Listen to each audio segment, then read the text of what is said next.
L'histoire de ce jour, nous la trouvons au 2e livre de Samuel, au chapitre 24. Ce chapitre va nous raconter un autre péché de David.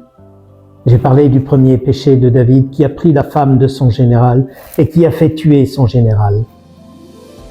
Là, c'est un autre péché de David qui nous est raconté, qui ne nous semble pas un péché.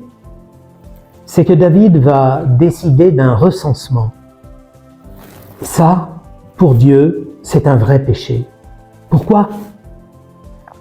Pour 2 raisons. D'abord, si le roi fait un recensement, c'est parce qu'il avait envie de savoir de combien d'hommes il dispose pour faire la guerre. Et Dieu n'aime pas la guerre. Donc ce projet ne lui plaît pas. Et en plus, si le roi veut compter les hommes, ça signifie qu'il ne fait pas confiance à Dieu. Mais c'est vrai que Dieu ne peut soutenir le roi que lorsqu'il a des projets qui sont accordés à son cœur. Ce qui n'est pas le cas pour la guerre.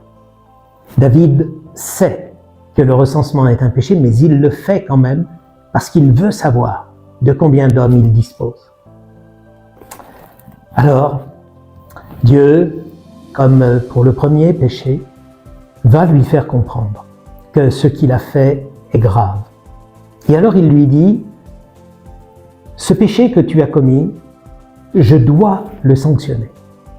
Et je te propose 3 sanctions possibles, toutes plus terribles les unes que les autres. Et il dit à David, c'est à toi de choisir, celle que tu choisis. Alors je vous laisserai lire le texte. Mais moi, la question que je voudrais retenir aujourd'hui, c'est est-ce que c'est vrai que Dieu punit quand nous avons commis des péchés? Puisque c'est exactement le scénario qui nous est raconté dans ce chapitre 24 du 2e livre de Samuel. Non. Nous sommes dans le Premier Testament. Ça veut dire que Jésus n'est encore pas venu et Jésus va nous révéler à quel point le cœur de Dieu est miséricordieux. On en a déjà quelques ébauches dans le Premier Testament, mais il faudra attendre Jésus pour que la révélation soit totale. Et puis, dans ce passage, en fait, la sanction, il ne faut pas la comprendre comme une punition de Dieu, mais comme la conséquence du péché. Et ça, il est très important que nous le comprenions. Tous nos péchés ont des conséquences. Je me rappelle, quand j'étais enfant, on m'avait dit de ne pas fumer. Et un jour, j'ai fumé. Commis un péché, j'ai désobéi. Et j'ai été malade. Tous ceux qui ont fumé la première fois ont été malades.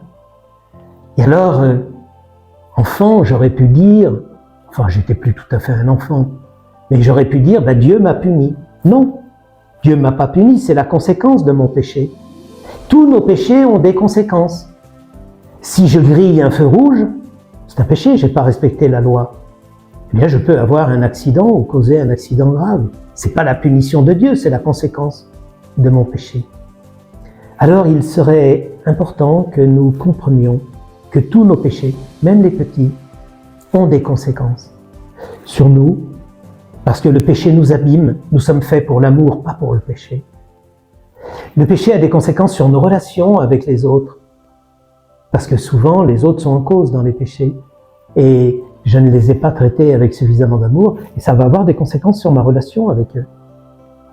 Le péché a des conséquences sur ma relation à Dieu, parce que évidemment, après le péché, j'ai honte, et je me cache. Et puis, le pape François nous a invités aussi à découvrir qu'il y avait aussi des conséquences sur la nature. Mon péché a des conséquences sur la nature. Par exemple, si je consomme trop, eh bien, j'utilise des moyens que la création a mis à la disposition des hommes, mais qui risquent de s'épuiser si on surconsomme. Et puis, si je consomme et que je consomme en disant je veux acheter le moins cher possible, je fais venir des vêtements de Chine qui sont fabriqués par des enfants et je collabore avec l'exploitation des enfants. Tous nos péchés ont des conséquences. Alors, aujourd'hui, reprenons conscience de cela et demandons la grâce de moins pécher pour que nos péchés n'aient pas des conséquences sur nous, sur les autres, sur Dieu sur la nature. Belle journée.